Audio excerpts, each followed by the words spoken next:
Diz assim a palavra do Senhor, Mateus 27, 27. Logo a seguir, os soldados do governador, levando Jesus para o pretório, reuniram em torno dele toda a corte, despojando-os das vestes, cobriram-no com um manto escarlate, provavelmente vermelho ou púrpura, tecendo uma coroa de espinhos, puseram-lhe na cabeça, e na mão direita um caniço, uma vara, e ajoelhando-se diante dele, o escarneciam, dizendo: salve, rei dos judeus, e cuspindo nele, tomaram o caniço e davam-lhe com ele na cabeça. Depois de terem escarnecido, despiram-lhe o manto e vestiram com suas próprias vestes, e seguido levaram para ser crucificado. Até aí. Feche os olhos. Pai Santo, eu te exalto, que o Senhor é digno de toda honra, toda glória, todo louvor. Acalma nosso coração agora, porque as palavras do Senhor serão pronunciadas. O Santo Deus irá se pronunciar. O Santo Deus irá advertir, consolar, dirigir, nortear a sua igreja. E queremos estar com os corações preparados e os ouvidos abertos para a tua santíssima palavra. Que haja temor e tremor, reverência, nesse momento tão solene. Despeja da sua graça, Senhor, abundante e gloriosa. Nós temos uma necessidade urgente de uma visitação poderosa de Ti. Tenha misericórdia de nós. Faz Teu reino avançar, Deus. Receba a glória para Si e nos conforma à imagem do Seu Filho. Amém.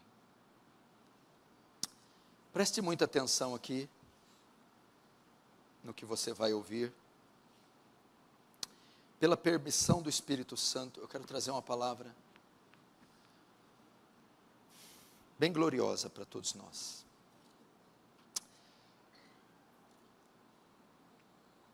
Esse momento é um momento dos mais constrangedores envolvendo a pessoa de Cristo.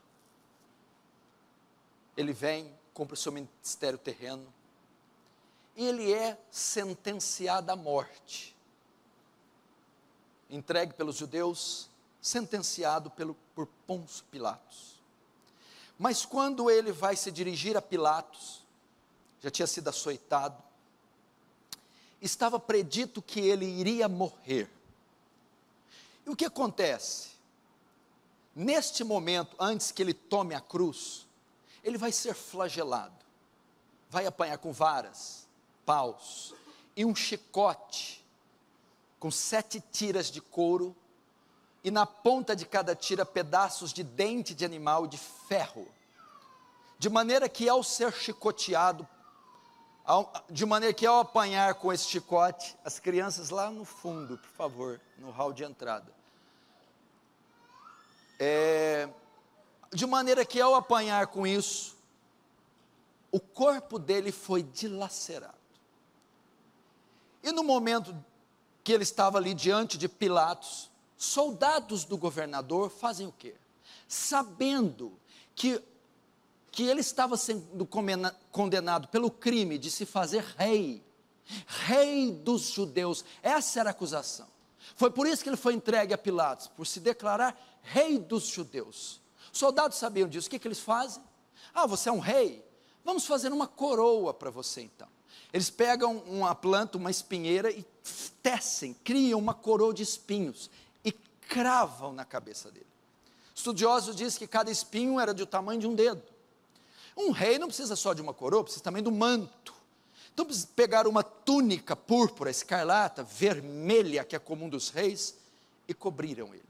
E todo rei precisa de um cetro, não é isso? Pegaram um caniço, uma vara, e deram na mão dele. Estava ali Jesus, todo ensanguentado, flagelado, despido das suas vestes, com um manto vermelho, com a coroa de espinhos e com um caniço na mão. Eles se ajoelharam dele e diziam: salve, rei dos judeus. Eles estavam zombando dele, zombando dele. Aí o que acontece? A história, ela é muito engraçada. Deus, na sua soberania, faz o quê? Eu vou completar esse negócio aí. Rei tem coroa? Tem coroa, deram a coroa. Rei tem túnica? Tem, deram túnica. Rei tem cetro? Deram cetro. Mas rei também precisa de trono. Agora ele vai receber o trono. Ah, mas o trono você vai ter que carregar. Dão-lhe uma cruz para ele carregar. Jesus carrega, sobe no Gólgota, na caveira, e é crucificado. É a posse do monarca, é a posse do rei. O rei está agora no seu trono. E todo rei que entra no seu trono, ele dá um discurso.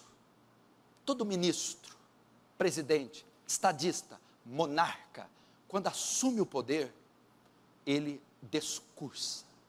E é lá nesse trono que Jesus menciona algumas palavras, e é o que nós vamos ver. As 7 palavras de Jesus. Antes de morrer, naquela cruz, Jesus cita 7 frases, são as suas últimas palavras. As últimas palavras dele antes da morte, e ele vai pronunciá-las na sua cruz. O Rei dos Reis, o Senhor dos Senhores, o Rei dos Judeus, coroado, vestido, e agora no seu trono, vai pronunciar as suas palavras. São 7 palavras, e é sobre isso que eu vou pregar, as 7 palavras de Cristo. Qual foi a primeira delas? E a primeira delas, e eu não vou dizer aqui, não está narrado aí, eu vou fazer de forma aleatória, só olhe para mim. Ela está descrita em João 19, 28. Muito engraçado, o apóstolo João, muito interessante, peculiar, é ter registrado essa palavra. João 19, 28, Jesus pronuncia a primeira palavra, tenho sede. É isso que ele fala, do alto da cruz, pregado. João 19, 28, Jesus diz, tenho sede, é a primeira das 7. O que isso significa? Por que ele disse isso? Foi o apóstolo João quem registrou isso. Se você ler o livro de João, o Evangelho de João, você vai ver que João, ele está preocupado em mostrar a humanidade de Jesus. Por isso que vai dizer, no princípio era o verbo, logos, o verbo estava com Deus, o logos estava com Deus, e o verbo era Deus. No verso 14, João 14, e o verbo, e o logos, e o divino, se fez carne, se fez homem. Por quê? Porque a primeira grande ameaça da igreja do primeiro século, era uma seita, um segmento religioso que se chamava gnosticismo e docetismo, ok? O que o gnosticismo e o docetismo ensinavam? Que Jesus Cristo era só Deus, era só divino, não era humano, ele não podia ser humano, ele não tinha carne, se ele andasse na areia não ficava pegadas lá. João teve que lidar com isso, a igreja teve que lidar com, no primeiro século, combater o gnosticismo, porque Jesus Cristo, ele era Deus sim, era 100% Deus, mas era também 100% homem. Por que Jesus disse isso? Primeiro, o sentido era apologético, defender a natureza humana, dizendo que até nos últimos dias de vida, ele continuava homem, porque falou, tenho sede. Sede é uma faculdade do homem, a faculdade física, a necessidade fisiológica do corpo, mostrando a humanidade de Jesus. Mas o que isso reporta para nós? O que mais está dizendo? Docetistas, gnósticos, se não houver humanidade em Cristo, e só divindade, não pode haver redenção. A ideia que João está passando é assim, para nós sermos redimidos, perdoados, é necessário um sacrifício feito no nosso lugar, e um sacrifício substitutivo, mas para que o sacrifício seja perfeito, esse sacrifício deve ser 100% humano. Jesus quando diz, no alto da cruz, tenho sede, ele estava demonstrando, quem está aqui pregado, é um sacrifício exatamente como vocês, humano exatamente como vocês, e vai na cruz, morrer, para vocês serem redimidos, por isso ele disse, tenho sede, ele está provando a humanidade de Jesus.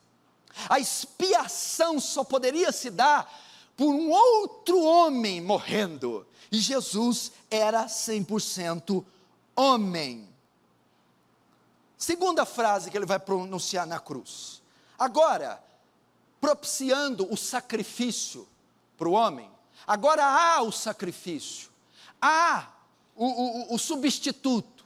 No Antigo Testamento, você tinha ali o que fazia expiação pelo pecado, ou seja, cobria, perdoava. Era um cordeiro, era uma ovelha macho pequena, novinha ainda. Você tinha no Velho Testamento um cordeiro. Jesus Cristo é o cordeiro. João Batista, quando vê, diz: eis o cordeiro de Deus, que tira o pecado do mundo.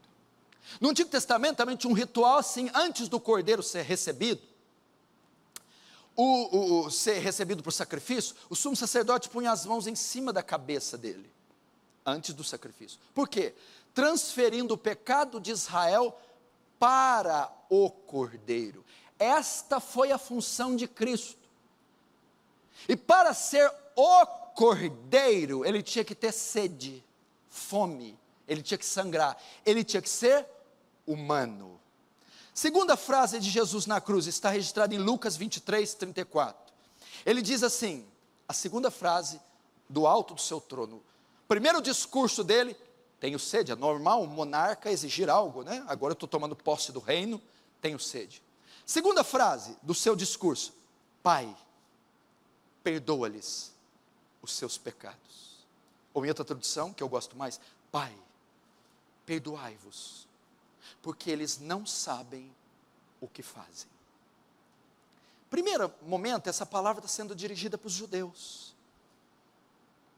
A Torá falava tanto do Messias, os profetas, a lei, os profetas menores. Israel esperava tanto o Messias, tanto, e o Messias chegou, se encarnou, instaurou o reino.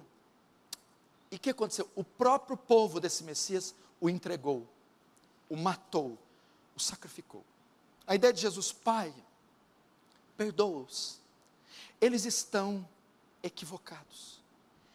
Isso é uma reação em cadeia da primeira frase. A primeira é: eis o sacrifício, quando ele vai dizer: tenho sede. A segunda: Pai, perdoa-lhes. Pai, expia-lhes.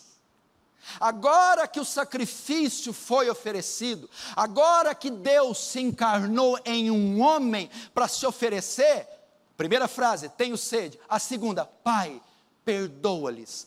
Pai, expia-lhes o pecado.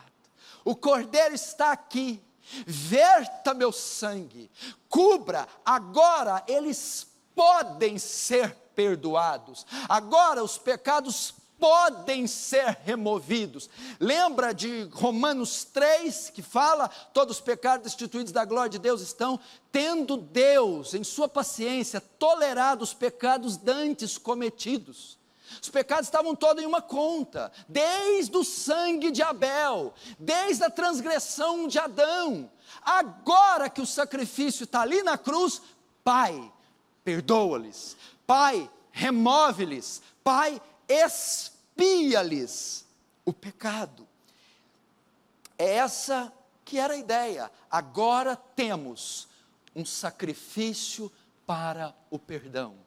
Meu irmão, essa é a grande maravilha da encarnação de Cristo, da humanidade dele. Porque naquela cruz, fazendo homem, ele pôde expiar seus pecados. Você não precisa mais morrer. Há perdão para qualquer tipo. E os puritanos diziam que aqui, ele não estava só dizendo dos judeus: Pai, perdoa-lhes, Anás, Caifás, Herodes, Pilatos. Ele estava estendendo esse perdão para o irmão Walter, que está sentado ali. Ele estava estendendo para a Tati, o Juninho, que estão lá atrás. Estava estendendo aqui para o irmão, eu esqueci o nome. Ele estava estendendo para Maria: Pai, perdoa-lhes, o meu sangue transcenderá as eras. Agora vocês podem ser perdoados, o pecado de vocês pode ser apagado. Vocês não precisam ficar mais inimigos de Deus. A inimizade foi desfeita. Há reconciliação, há expiação para você. Na segunda frase. A terceira frase do seu discurso, qual é? Está registrada em Mateus 27, 46. Ele diz: Eli, Eli, lama sabachthani. Deus meu, por que me desamparas? Veja, primeiro, se fez homem para nos substituir. Terceiro, o pecado pode ser perdoado. Segundo, o pecado pode ser perdoado. Terceiro, toda transgressão recebeu o justo castigo. Tem um preço para o perdão desses pecados. Há um preço que deve ser pago. Ele não pode simplesmente cobrir seus pecados, tirar eles de você. Esses pecados têm que ser pagos. Como eles são pagos? A justiça de Deus tem que ser satisfeita, porque nós quebramos a lei do Estado, do céu, infringimos a lei, e o Estado, o céu, a justiça de Deus, exige punição, e a punição vem em forma de ira, da morte do condenado. Uma vez que ele propiciou o perdão, agora ele tem que pagar por nossos pecados. A terceira frase, quando diz: Eli, Eli, lama sabachthani, Deus meu, por que me desamparaste? Ele estava sofrendo a ira de Deus. Ele levou sobre ele o nosso pecado, aquele que não conheceu o pecado, por nós se fez pecado, para que nós, através dele, fôssemos feitos a justiça de Deus. Deus o desamparou, porque ele foi feito maldição. Maldito é aquele que for pendurado no madeiro. E quando ele fala Eli, Eli, lama sabachthani, é um brado de agonia, é um brado, porque a ira de Deus estava sendo despejada sobre Cristo. Ele estava bebendo o cálice da ira de Deus. Por quê? Por ter levado sobre ele nossas culpas, por ter se oferecido como um sacrifício substitutivo, por ter se encarnado. Agora Deus vem e fala: eu quero contas do pecado dessas pessoas. Pois então o Senhor despeja a sua ira. E quando ele diz: por que me abandonastes? O Senhor o abandonou. Os reformadores dizem que Jesus sentiu um inferno em seu coração, um inferno em sua alma, as pestes do inferno lançadas sobre eles, porque ele ficou sem a presença favorável do Pai. A cólera de Deus começava a ser despejada sobre ele, em pagamento por nossos pecados. É a terceira frase da cruz. Eli, Eli, lama sabachthani, se fez pecado, sentiu o inferno.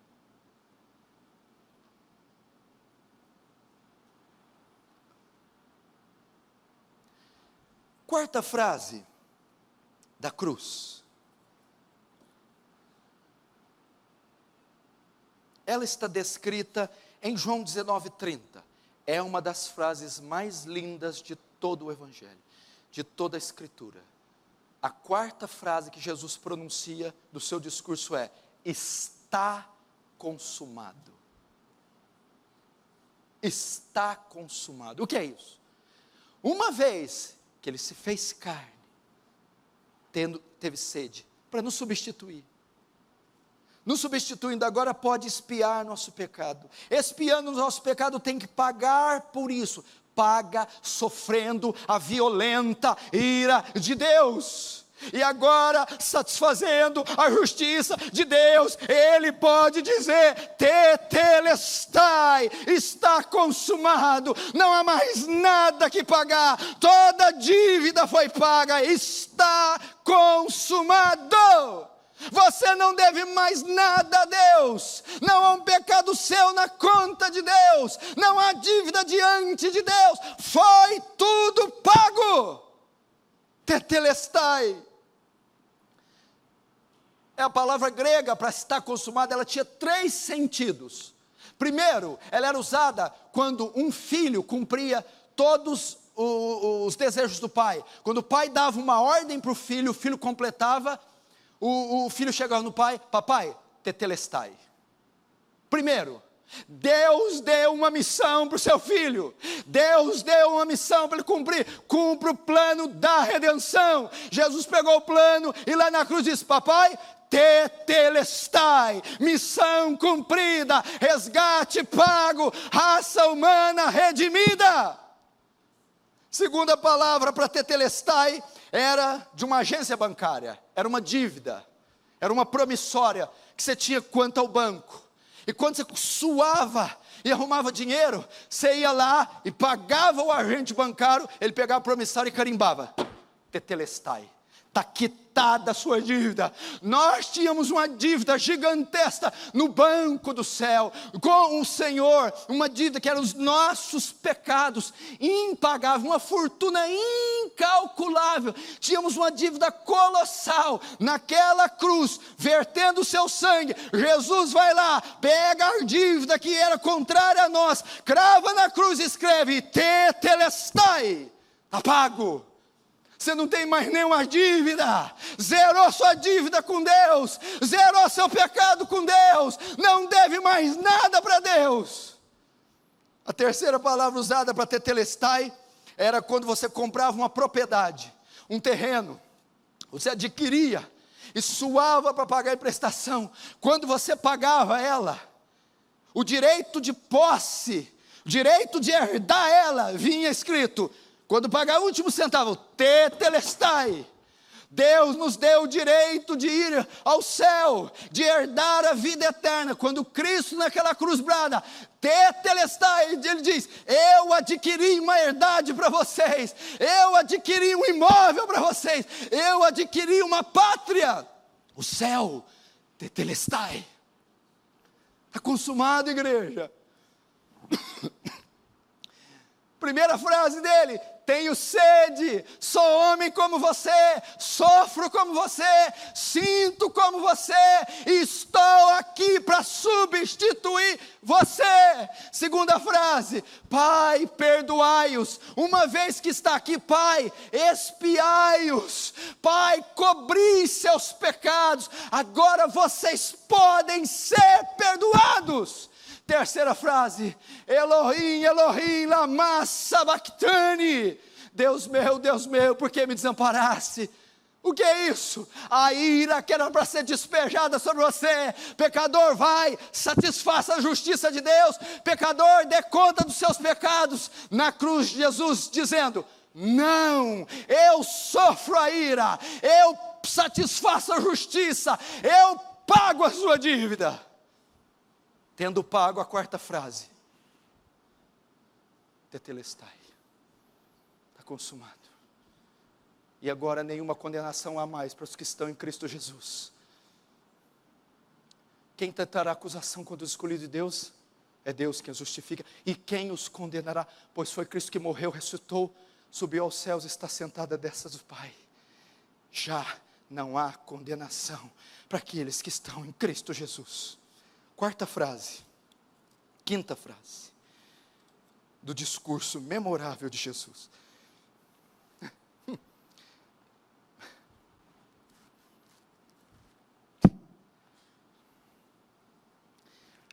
Irmão, eu vou falar uma coisa para você. Eu não sei se você já pregou na vida. É o ofício mais emocionante que existe. Quando eu estou aqui, eu desfruto do que eu prego. Eu amo o que eu estou fazendo, porque é real. Oxalá eu pudesse estar naquele dia. E a quinta frase foi Lucas 23, 43. Hoje mesmo estarás comigo no paraíso. Olha a reação em cadeia. Uma vez que está consumado, Danilo, agora a entrada para o céu está aberta. Hoje, depois da morte, hoje, quando eu entregar o meu espírito ao Pai, hoje, você, ladrão da direita, estará comigo no paraíso. Foi a quinta frase dele, consequência das demais. A partir da minha morte, uma vez que está consumado, o caminho para a vida eterna está aberta. Você será o primeiro aí, após mim, você será o primeiro após o advento da minha morte. Está aberto. O que significa? Primeira frase, se tornou homem para garantir a salvação. Segunda frase, tenho sede. Segunda frase, Pai, perdoa-lhes, agora posso expiar o pecado de vocês. Terceira, tendo expiado, a justiça tem que ser satisfeita. Eu satisfiz, Elohim, Elohim, lama sabachthani.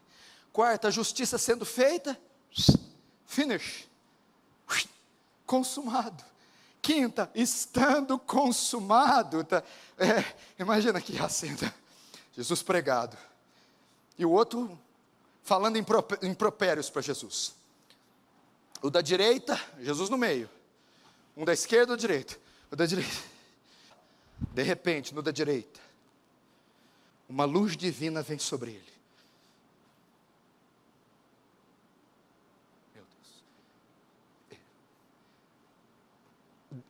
é Deus que está do meu lado. Enquanto o outro falava impropérios, o da direita teve uma luz divina. Meu Deus, quem está aqui do meu lado é Deus. Deus transpirando, Deus suando, Deus gemendo, Deus sangrando.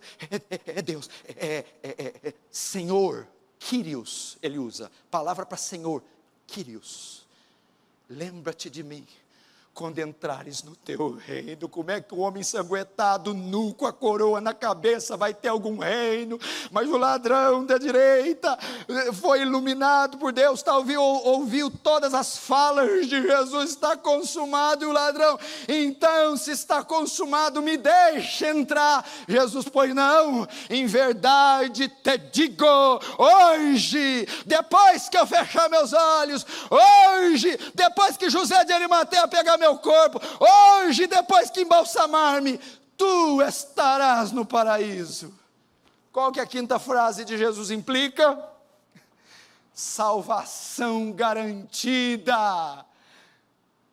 Quando ele diz tenho sede, encarnou para termos salvação. Quando diz perdoa-me, agora a possibilidade de expiação. Quando ele diz Elohim lama sabachthani, agora ele tem que pagar a justiça. Quando ele diz está consumado, agora a possibilidade se torna realidade. É hoje que você vai entrar. Garantiu-nos salvação. Ele estava dizendo para judeus, gregos, gentios, bárbaros, latinos, ele estava dizendo, a salvação está garantida, o caminho está aberto. Meu Deus, isso é maravilhoso. Hoje estará comigo. Quem aqui essa noite, hoje quer estar com Ele? Você quer estar com Cristo hoje? Hoje você quer aceitar Ele? Hoje você quer passar da vida para a morte? Pode ser hoje, porque já foi pago. Hoje está aberto o caminho. Hoje, salvação garantida. Hoje mesmo. Comigo. O quinto discurso de Jesus compreende. O véu do templo se moveu. A dívida foi paga. O caminho foi aberto. Vocês podem entrar.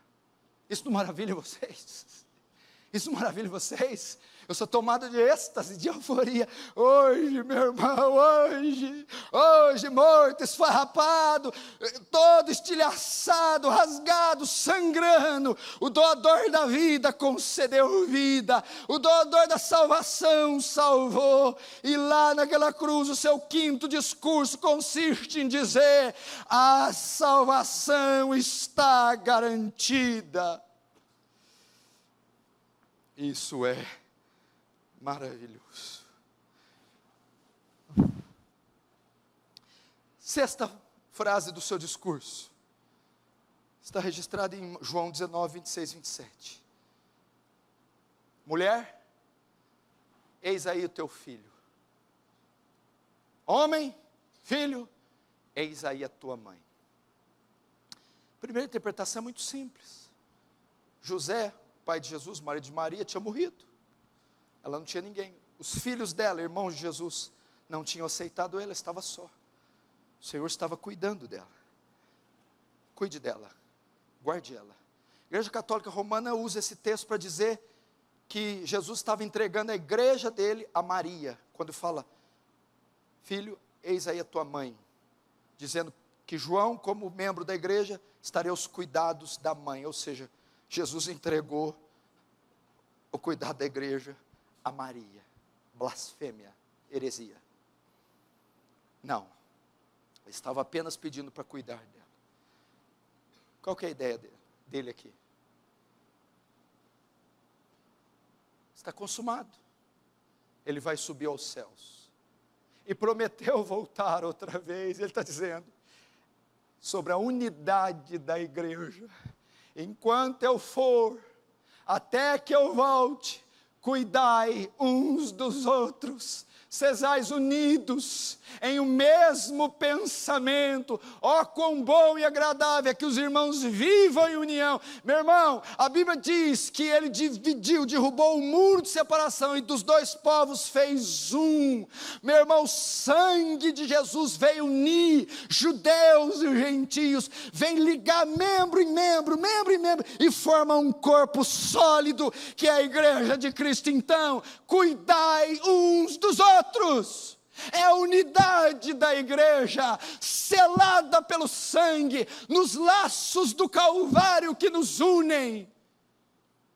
Esse sacrifício tem que fazer você deixar as diferenças com o seu irmão, perdoar mutuamente os seus irmãos, se unir em mesmo pensamento, em propósito de espírito com os seus irmãos. É este sangue que nos une. É esse cordeiro imaculado que nos une. O que significa? Até a volta dele temos uma jornada incrível, extraordinária, o advento do anticristo, da apostasia, do homem do pecado, a besta que sobe do mar, aflições e perseguições sobre a igreja. É tempo de unidade, a cruz nos uniu, o sangue nos uniu. Vamos cuidar uns dos outros, vamos amar uns aos outros, perdoar uns aos outros. Vamos igreja.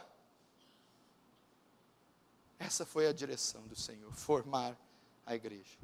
A última frase do seu discurso real é uma das mais belas. A última frase. Pai,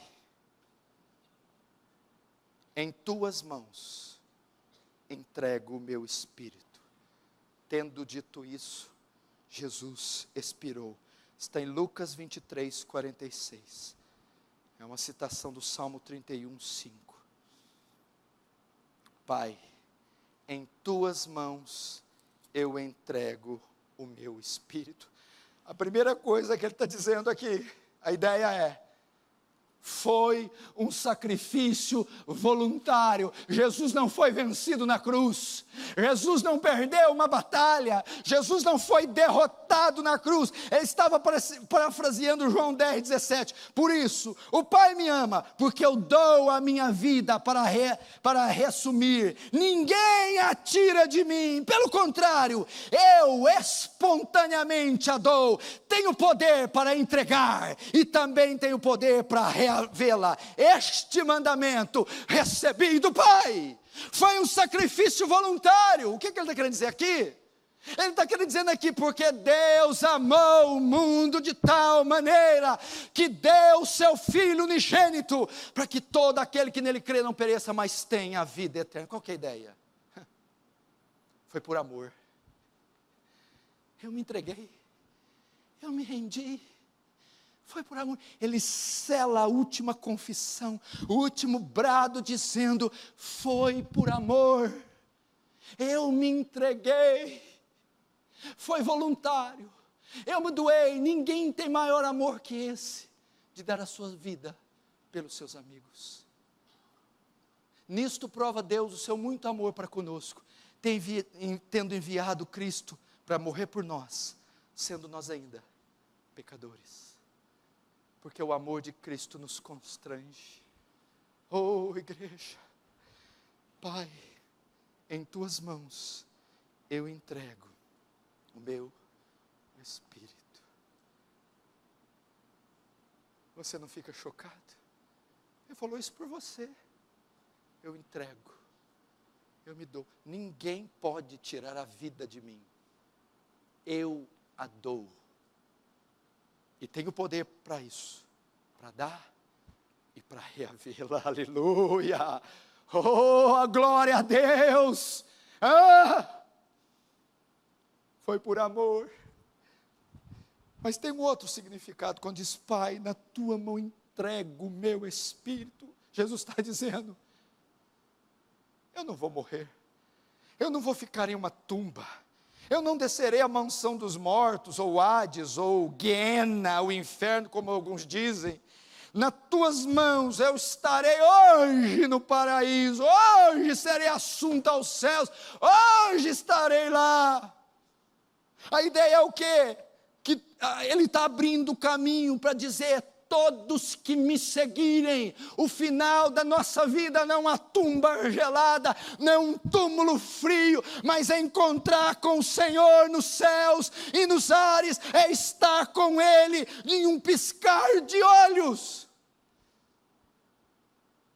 Isso vai acontecer com você, quando a morte vier chamar você, quando chegar o seu último dia, meu irmão, o teu espírito subirá aos céus, e você estará junto com o Senhor.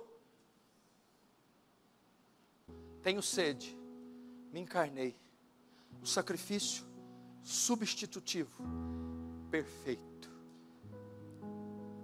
me fiz homem para ocupar o seu lugar. Segunda, Pai, perdoai-os, uma vez que o sacrifício foi propiciado, agora há condição de expiação e de perdão. Ninguém precisa aqui morrer com seus pecados, há perdão. Veja aquele madeiro banhado por sangue, e sendo jorrado sangue, há sangue descendo, sangue que expia, sangue que justifica, sangue que limpa, sangue que perdoa. Não há pecado que esse sangue não varra, não limpe, não compre. Sangue, sangue, sangue, sangue. Qual é o teu problema? Qual é o teu pecado? Diga-me. Há sangue aqui, há sangue para expiá-lo. Terceiro, uma vez que tem o sangue, há um preço a ser pago. Havia um míssil nuclear, um meteorito de milhões de quilômetros de diâmetro, ele ia colidir com a nossa cabeça. Ele veio, um meteoro gigantesco da ira de Deus, estava algumas horas, e ele ia chocar-se com a terra. Então o céu se insurge e ressurge e põe as suas costas atrás desse meteoro, diante de vocês. Ele diz: não, quando esse meteoro foi colidir com vocês, Jesus se ergueu no madeiro, e Ele suportou todo o peso desse meteoro, sem que uma partícula pegasse em você, sem que uma fagulha, um estilhaço machucasse você. Ele suportou toneladas da ira despejada sobre Ele. Para quê? Para pagar o teu pecado, satisfazer as demandas da justiça, sofrer a ira de Deus. E uma vez satisfazendo as demandas da ira de Deus, agora Ele brada. Olha os séculos passando, veja essa frase transpassando séculos, milênios: está consumado, pago, quitado, missão cumprida, finish. Herdade conseguida, conquistada, dívida quitada, missão cumprida. Agora que a missão está cumprida, I have good news for you. Olhe para aqueles portões, veja eles lá, veja eles enferrujados, veja eles com 2 metros de espessura, veja as correntes dele, veja ele enclausurado, cravado. Ninguém tem permissão para passar aqueles portões. Ninguém, está fechado. Homem nenhum pode entrar, mácula não pode entrar, pecado não pode entrar. Mas quando ele diz: está consumado, escute ele dizer: se abrindo. Hoje Hoje o portão foi aberto, hoje os céus se escancararam, hoje você estará no paraíso. Entre, veja a luz que sai de lá, veja o piso desses palácios, veja o coro angelical esperando você. Hoje você pode entrar, hoje está aberto.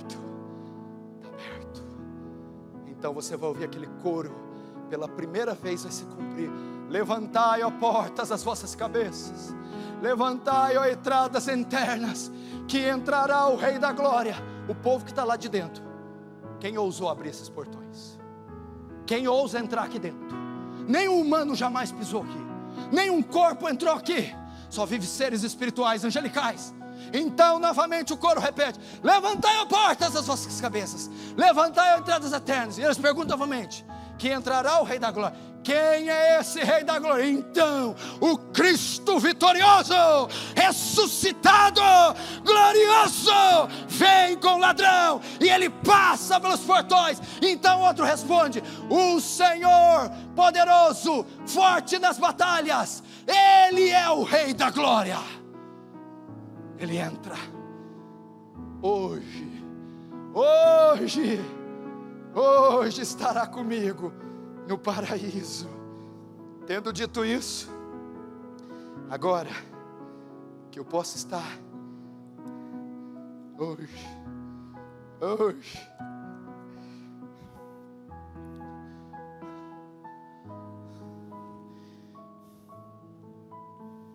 eu prometi voltar. Por causa desse romance, deixem as diferenças, perdoem, se unam, vamos ser um corpo sólido, de um só pensamento, sem divisão, sem facção, sem fofoca, sem um puxando o tapete do outro, unidos, como o exército romano. Foi o exército mais poderoso, o império mais poderoso, 5 séculos. Quando as tropas romanas se uniam, eles se juntavam em pelotões e formavam ali um esquadrão, e põem escudos em cima e na frente como um tanque, e eles devastavam tudo. Um só soldado romano podia matar 20 homens. Vamos fazer estratégia da tropa de escola romana, da guarda pretoriana. Vamos nos unir, vamos forjar como um exército, um tanque, derrubando todo oponente pela frente. E 7º e último brado: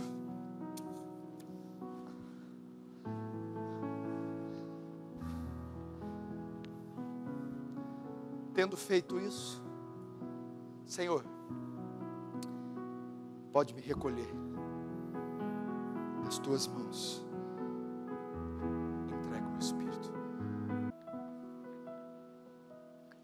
Esse é o discurso do rei.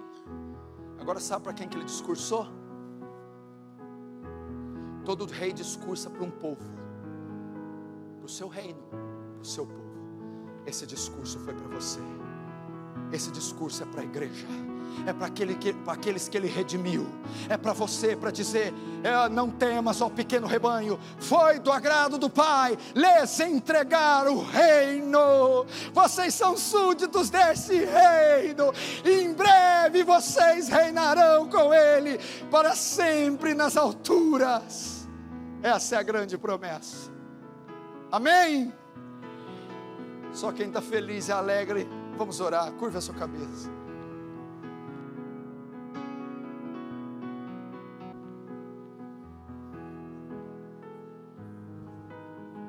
O que você diria? Veja ele com a túnica escarlata, veja ele com a coroa de espinho, veja ele com o caniço na mão, e agora no seu trono, discursando. Ele é o Rei da Glória, é o Rei da Glória.